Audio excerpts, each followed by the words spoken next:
Don't forget to subscribe and leave a comment on this video saying I subscribed. Let's get into it.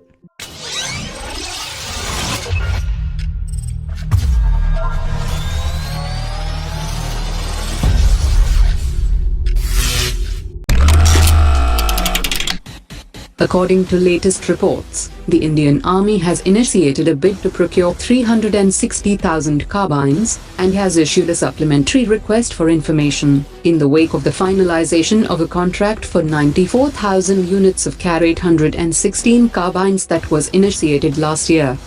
The Army intends to precondition the purchase of the new carbines with a clause that they should be manufactured in India. The previous order for 94,000 Kar 816 carbines will be delivered over 12 months as it is a fast-track procurement, which will be produced by the UAE-based manufacturer Caracal. The fast-track procurement efforts have been initiated under the leadership of the current Indian Army Chief, and the initiative has also seen the selection of the SIG Sayre 716 for the supply of 72,000 rifles which will replace the INSAs currently in use. India and Russia are also in the final stage to conclude an arrangement for the joint manufacture of around 650,000 AK-103 rifles to meet the infantry's requirements. The Indian Air Force will be left with an alarmingly low 26 squadrons of fighter jets in the next 2 years, against an authorization of 42, even if all the scheduled supplies of Rafale aircraft and Tejas light combat aircraft are completed on time.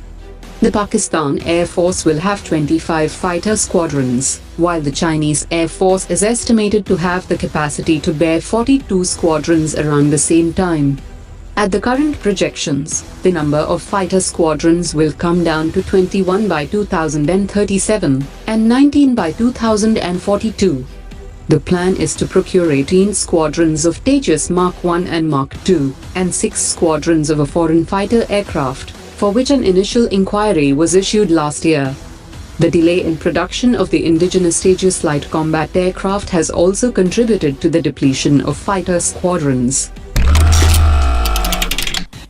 The Indian Air Force has informed the government that the production delays by Hindustan Aeronautics have seriously impacted air combat strength, particularly when it comes to its Mirage 2000 and Jaguar fighters that are currently undergoing upgrades.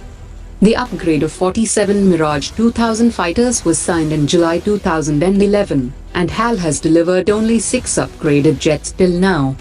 The Air Force has also red-flagged a 6-year delay in the upgrade of the Jaguar fleet to Darren 3 standard, as the contract to upgrade 61 of these fighters was signed in December 2009. The delivery of Su-30 fighters has also been questioned, as all the aircraft were to be delivered by 2017, while Hindustan Aeronautics still has at least 23 of the fighters to deliver to the Air Force. While the timeline for certification of its HTT-40 trainer was February 2015, and it is not expected that the aircraft will be fit for service before 2021. In a blatant violation of civil aviation norms, Pakistan has been stopping Indian flights to Afghanistan. Pakistan's Civil Aviation Authority has denied passage to SpiceJet cargo flights to Afghanistan, which happened thrice in the last week of December 2018, and then on 11 and 14 January 2019. The India-Afghanistan Air Corridor was launched in 2017 to connect landlocked Afghanistan with India and rest of the world, as Pakistan has been blocking the land route for trade between India and Afghanistan. The recent inauguration of the first Defence Industrial Corridor appears to have generated positive results, as around 35 companies have already signing transfer of technology agreements with the DRDO, including MRF, which manufactures the Aero Muscle tire indigenously developed for Su-30 fighter jets of the Indian Air Force. The Defence Minister has said that the government was focusing on promoting domestic defence production to build capacities for catering to the need of the armed forces. The first one, we hope, will be established in Tamil Nadu, and that will be the corridor which runs from Chennai, passing through Tiruchi, which goes down south, goes to Kochi, goes to Coimbatore, and then goes to Hosur. So it will be a linking of Chennai and Bangalore.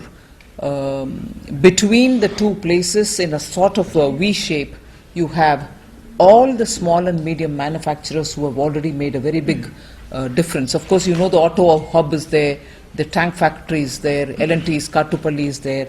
Hindustan Aeronautical Limited, which is in Bangalore, also procures a lot of its components from Hosur belt. So that area will now have the first defence corridor, and the second one we'll announce sooner in a different part of the country. According to latest reports, the Ministry of Defence will get an important briefing from the Indian Army on restructuring of the force and its headquarters in the capital. The Defence Ministry and the Army headquarters have ordered separate studies for restructuring and resizing the 1.2 million strong army to save money for the modernization of forces. The Defence Ministry has also ordered a study through the National Security Advisory Board to do a parallel study on the reorganization and right-sizing of the force.